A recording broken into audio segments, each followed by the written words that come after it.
We're proposing 4 priorities that we feel should be included in this budget. If passed, these initiatives and reforms will lighten the load on hard-working Rhode Islanders. They will begin rooting out waste, fraud, and abuse in government programs.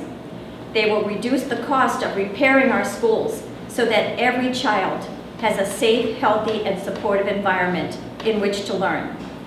They will help stop the annual increases in property taxes that make it hard for average families to pay their bills, and it will remove an impediment to business investment and expansion and the job growth that would accompany that. These 4 ideas are a small down payment on the reforms that need to take place, but they are strong and critical components of any responsible plan for the future prosperity of Rhode Island. And we are first going to address creating the Office of the Independent Inspector General. Representative Lancia is going to talk about that. Then Representative Bob Quattrocchi is going to talk about giving an exemption to the prevailing wage for school repair. Representative Anthony Giarrusso is going to talk about freezing and eliminating the tangible personal property tax, and then I'll return for disability pension reform. Office of Inspector General.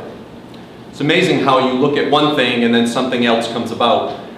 This is an idea that started because my minority leader had raised an issue 10 years ago. Our former head of finance, Mr. Gallison, she raised an issue about an educational enterprise that he was running. But there was no place for her to go with that. And so I started looking at this idea of an inspector general, which 9 other states already have. The average tax bite nationally is around $5,500. States that have an IG, for the most part, are that or lower. And in fact, Florida, which has an IG not just for the state, but in all 30 departments, their tax bite is $3,635. Much less than the 55, and certainly much less than Rhode Island, which is $8,052. Establishing an Office of Inspector General, I believe, will send a message to taxpayers and business leaders that Rhode Island will not accept rampant corruption and misuse of public offices.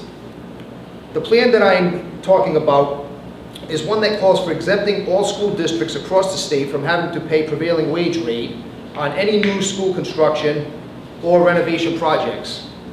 Multiple studies have shown, and recent real-world examples coming out of the state of Ohio, are providing that releasing communities and taxpayers of the burden of having to pay prevailing wage rates for school construction and renovation projects has an immediate and significant impact on reducing the cost of these projects. To give some background on prevailing wage law, otherwise known as Davis-Bacon laws, they've been around for over 80 years, and Rhode Island has one of the toughest ones in the nation. In essence, prevailing wage laws require the highest labor rates for construction trade work to be done on state and federal construction projects by forcing taxpayers to pay union rates for all work performed. Prevailing wage laws, while once valuable during the Depression-era 1930s to ensure unsuspecting laborers weren't taken advantage of, are today being used to take advantage of unsuspecting taxpayers by forcing them to pay the highest wage rates in the region while getting no additional value in return. Good afternoon, everyone. Thank you for coming. I'm here as a business owner, so I have some skin in the game, and I also understand the problem with the TPP, as we would call it, tangible personal property tax. It is really a hurtful tax. When you think about it, with all the corporate welfare that's going on right now, luring in companies that we're probably spending $100,000, $150,000, $200,000 per job with the tax breaks that we're giving these corporate welfare. Just imagine if we did that, if we just eliminated this tangible personal property tax. What kind of break will that give to the average Rhode Island business owner, small or large? To give you a perfect example, I have a company in my district that relies heavily on machines. They print books and catalogs and things of that nature. And there's such great technology today that they could exponentially increase their productivity with new machinery. And he's saying that there's several reasons. One of them is he's not getting a certain tax break for getting new machines, but it's also the TPP. Now all of a sudden it starts your basis back to square one, and instead of him having a basis point of 100,000, now it might be 1 million. So it's such a hurtful tax. And Rhode Island is again, you know, they always, the term outlier, we hear that all the time, and frankly, it's getting very old, but we are outliers. We're number 2 in the country for the amount of the tangible personal property tax.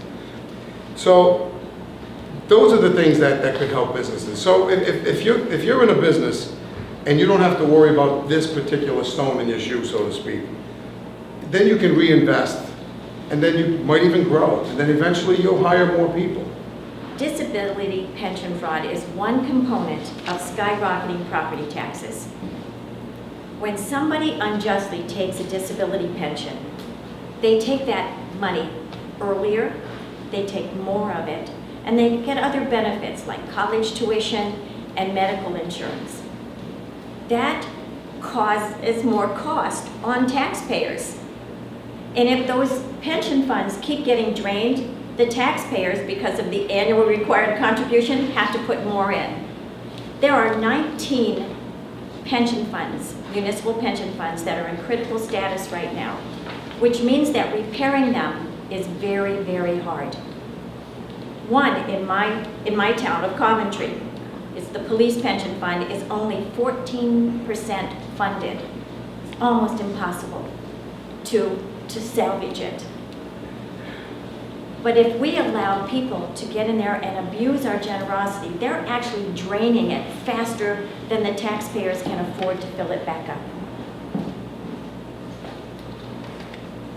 Union leaders vigorously oppose any kind of disability pension reform, and I don't get it, because their active workers, their current retirees, depend on having solid, healthy pension funds.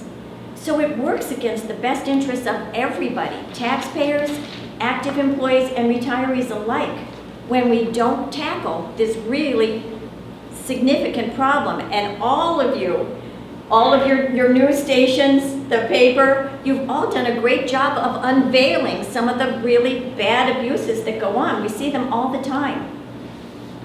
We need to start tackling this and getting rid of it, because it hurts everybody. And it is one of the reasons the constant increase in property taxes that is fueled by this is one of the reasons people are leaving Rhode Island, because we're making it too hard for them to stay.